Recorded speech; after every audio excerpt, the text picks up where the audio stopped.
Hey guys, I'm Deepthi Desikan and today's video is gonna be a mini haul video on things that I picked up from this US retail site called beautyjoint. This site ships to India, of course, and you can get some of the US based drugstore brands on this site for affordable prices. I mean, it's not overpriced. So they have brands like Wet n Wild, Elf, Jordana and few other brands. So these are the products that I picked up from that website. Before I get into the haul, I just want to quickly give you guys a heads up about the website. Now, the price to ship to India varies according to how many products are there in your cart.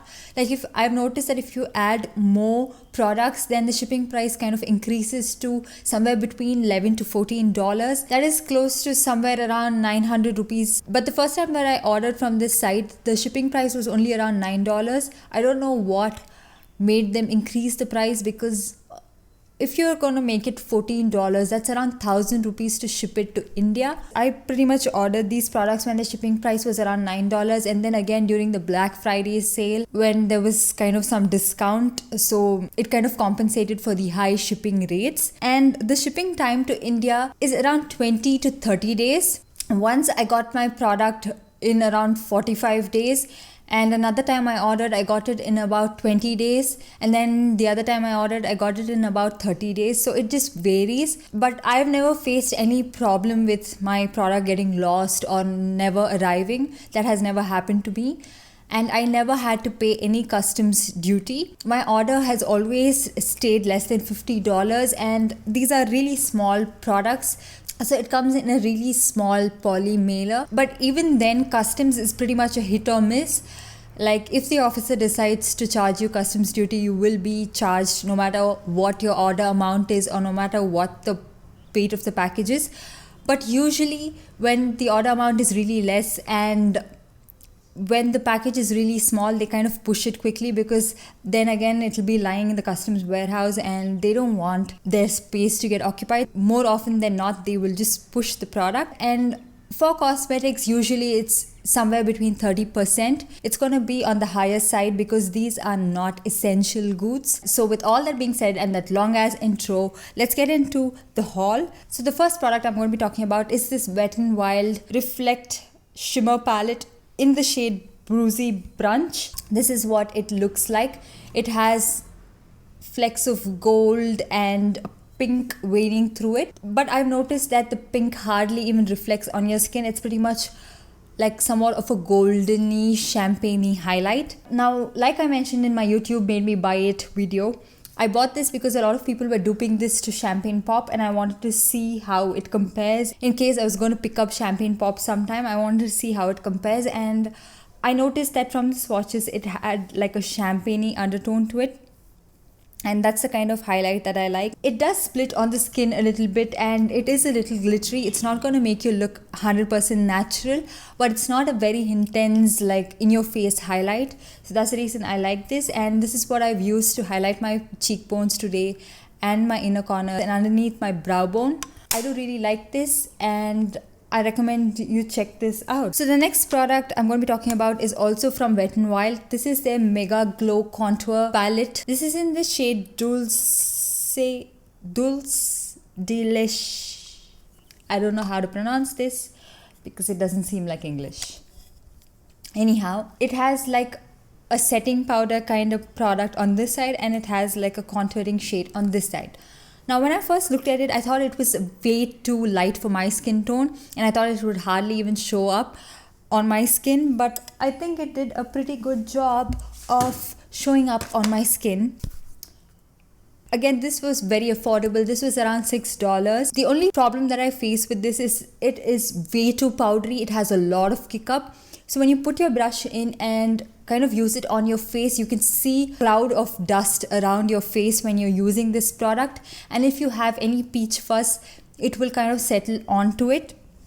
And that is kind of messy, but other than that, I do really like it. It's really super fine and super smooth to use, and it blends really easily. It doesn't look very harsh on the skin. It doesn't look ashy or muddy and dusty on the skin. And this is the shade that I used to set my concealer underneath my eyes. I thought it was way too light for my skin, but when I kind of eventually blended everything out, it didn't look that bad. I did use this on this portion to clean up the contour and sort of bake, and It did a pretty good job of baking, but I don't really like to use this underneath my eyes. I find it way too drying, but it is super smooth and super fine, and both of this blends really easily on the skin. So if you're looking for a good contour shade, and if you're somewhere from light to medium skin tones, you can pick this up. But if you are somewhere like of deeper skin tone, I don't think this would be a good contouring shade for you. They do have another variant that's called Caramel Toffee, which has like a darker contour shade. I do really like this. So next two products I'm going to be talking about are again from Wet n Wild. These are their Color Icon blushes. This is in the shade Apricot in the middle, and this is in the shade Rose Champagne. Now I haven't used this, so I don't know how it looks on my skin and if it's even going to show up on my skin, but I have used this one in Apricot in the middle. I don't know why people were raving about this product so much when it's way too glittery on the skin. When you swatch it, it looks like it has a very nice glow and it's going to look amazing and it's going to add a very subtle glow to the skin. But when you actually use it on the skin, it looks way too shimmery for my liking. And this is the blush I have on my face today, and I really don't like how it looks on my skin. I should probably use it a little more to comment. But my first impression, it's way too shimmery for a blush for me personally. And it does come with this tiny brush, which I don't know who's going to use for a blush, but the shade is so pretty. I really wish that it was matte. These two blushes were very affordable, so I don't kind of regret it that much. So next product I'm going to be talking about is this Milani Conceal and Perfect 2-in-1 foundation and concealer. This is in the shade 05 Warm Beige. This is the foundation I have on my skin today.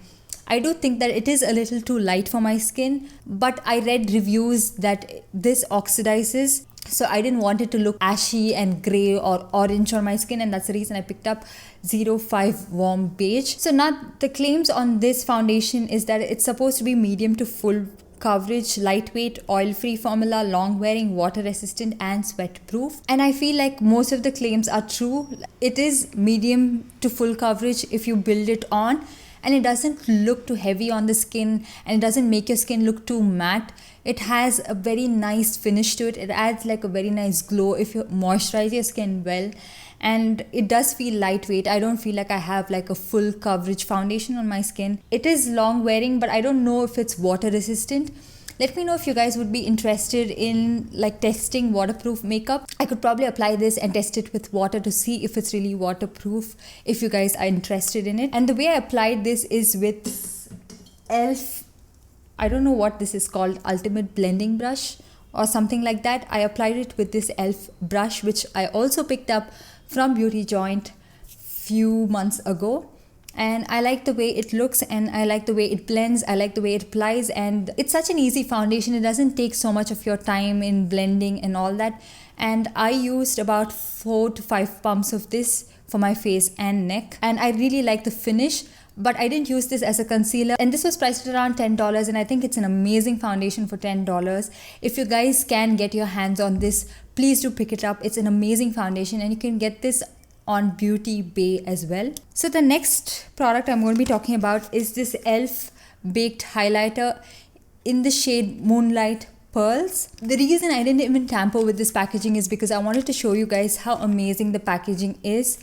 I mean, it's such an affordable drugstore brand, but they never compromise on packaging, and it looks so nice. It makes you feel so happy. So this is what the highlighter looks like. It again has that very champagne-y tone to it. I'm not able to swatch it because it's a baked product, and I should probably wet it to try it on. Speaking of e.l.f., I also picked up this Matte Eyeshadow Palette because it had amazing reviews, and I don't really have a completely matte eyeshadow palette, and that's the reason I decided to try this. Like I mentioned, they pay so much attention to details, and they pay so much attention to the packaging. It comes with this kind of like a padded thing, and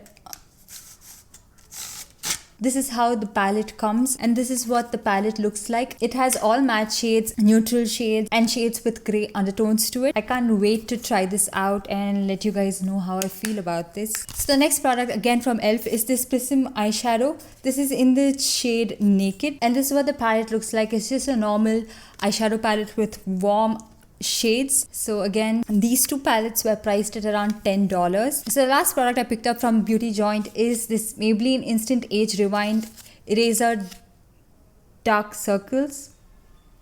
This is in the shade medium. I really wanted to see if it's of any good to use it underneath the eyes. So I can't wait to try this and again update you guys on this. So that's pretty much everything I picked up from beautyjoint. I know it was a really tiny haul video, but I do have a couple of other haul videos coming up, but I don't want to combine everything and make this video 1 hour long. So that's the reason I'm splitting my haul videos. And I hope you guys enjoyed this video. Do comment down below and let me know if you want to see a tutorial on using any of these products, or if you want a review on any of these products and all that. Don't forget to subscribe. You can see my profile picture appear on the screen. If you click on that, you can subscribe to my channel, and also don't forget to watch my previous video. I'll see you guys in the next one. Bye.